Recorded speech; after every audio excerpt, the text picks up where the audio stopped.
Hi and welcome to my YouTube channel. My name is Jen and today I want to talk a little bit about medieval teeth. Now I really remember from school, and I'm sure quite a lot of you do, and you've probably seen this sort of bandied about the internet quite a lot, the fact that people in medieval times had really good teeth, and this was due to the lack of sugar in their diet. Now, this is quoted loads. If you've ever seen a post on Facebook or any other social media regarding medieval people's teeth, or about films and how teeth in films usually look rotten, there'll generally be somebody on there that goes, "Whoa, that's not right.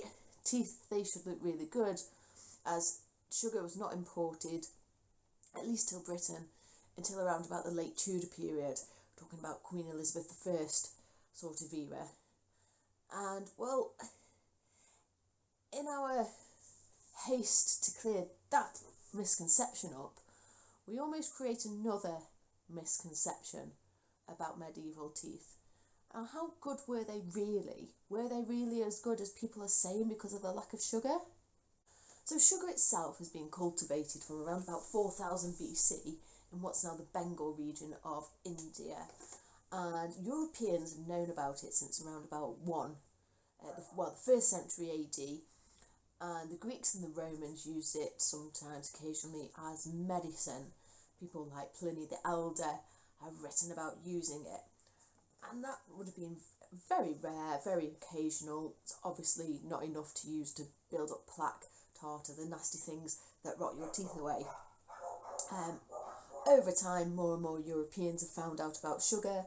Usually they'd refer to it as sweet salt because visually sugar does resemble salt, and well, it's sweet, it makes sense.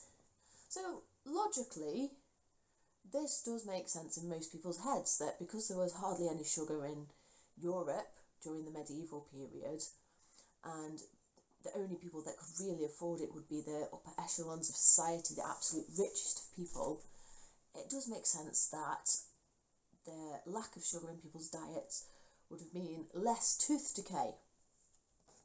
But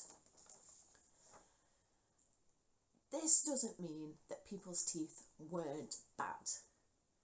Now, your tooth is made of 3 layers.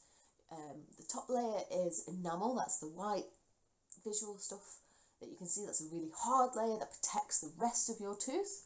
Inside your enamel you've got dentin, and then underneath that you've got the pulp, and the pulp's full of nerve endings. I think I've really simplified that down, but I'm not a dentist.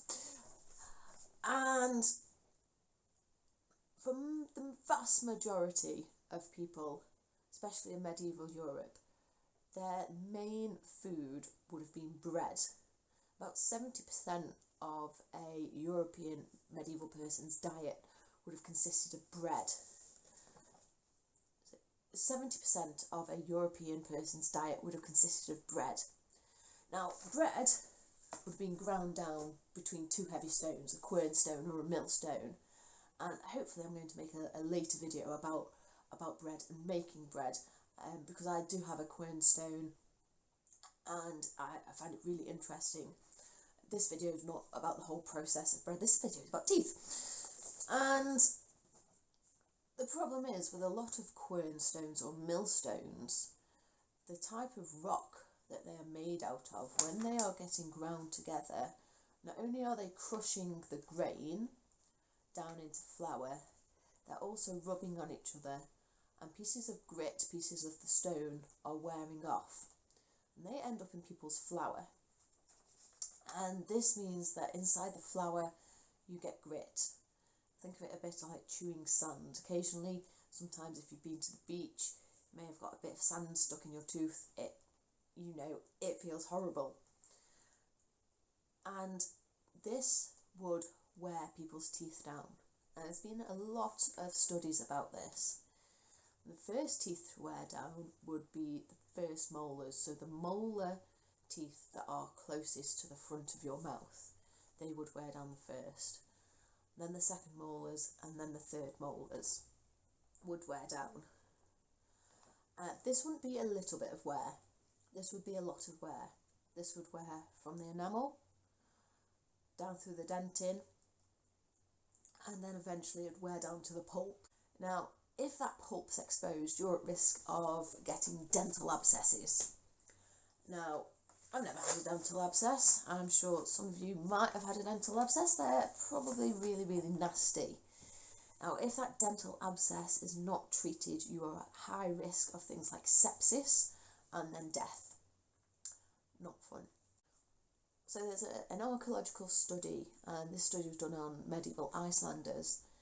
And in this study, it turns out that nearly a quarter, 24% of those 35 and under had a dental abscess due to the wear on their teeth.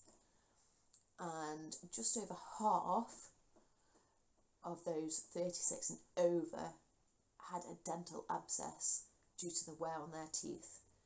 So this means that, yes, there was no sugar, but that those dental abscesses, they are teeth in very poor condition. Also, interestingly, on a tangent, along with this Icelandic study, a lot of Icelanders and also Nordic countries, they used a lot of whey. So when you split butter, you get curds and whey. You may have heard of Little Miss Muffet, sat on her tuffet. So the curds and the whey that Icelanders, the Nordic countries, they would use. And the whey they would mix sometimes with water to make a drink. And they would use it sometimes, they would ferment it, and they would use it to preserve food. And this would end up rather acidic. And because of this acidic whey drink and way of preserving their food, their teeth had these little cups of wear, or these little grooves of wear in them. And these turned out very similar to modern people who drink a lot of fizzy pop or fizzy drinks. They were very similar. I'll pop a picture up, and those Icelanders, those medieval Icelanders, their teeth were in very similar shape to a very modern person who, because they have a lifestyle that involves a lot of fizzy drink, their teeth have that acidic wear as well. So yes, no sugar, but because of the acid from the whey, they also have that wear on their teeth.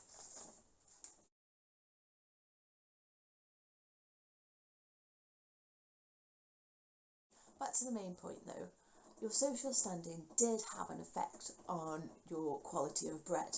If you were a richer person, if you were far more well off, obviously I'm really overgeneralising here, but you could afford to have your flour sieved, you could have the big bits of grit taken out, sieved away, and rich people were a lot less to have worn teeth. So when they've looked at skeletons of people like nuns or monks, where they would have had a higher quality of bread, usually a wheat bread, so a very fine bread, they've had less wear than poor people, more peasant people that have had to have a harder bread, more of a barley type bread.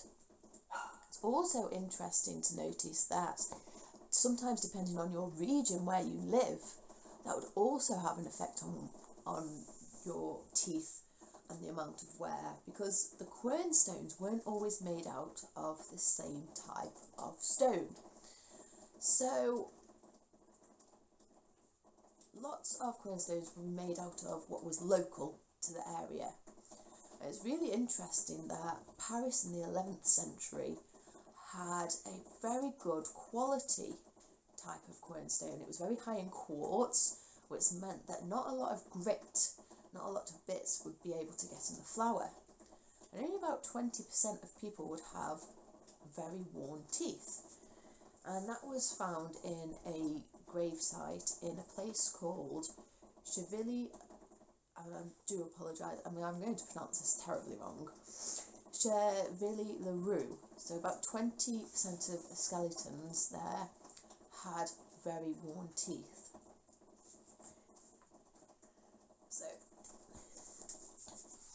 So what can we say really in conclusion to this?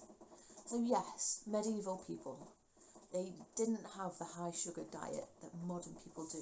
Modern people like us today, where they have holes in their teeth from things like plaque or tartar. But it doesn't mean that they had good teeth. Their teeth would have been, especially if you were a poorer person, if you were a peasant, if you lived somewhere where your quernstones, your millstones, were a softer stone, where you had lots of grit in your flour, your teeth would be very worn. And it's very likely that if you lived somewhere like that, you would have had abscesses. Those abscesses, they would be very painful. Your teeth would be worn down, especially at the back. And that's very likely that those teeth would have been in very, very poor condition. So not all medieval people would have had good teeth like people think. So if you've enjoyed this video, thank you so much for sticking around, thank you so much for watching. I'm hoping to make some more videos, mostly about the medieval period, but about other periods as well. If you've really liked this video, then I would really appreciate if you popped a like, and if you really, really liked it, a share and possibly a subscribe. So thank you so much, and goodbye for now.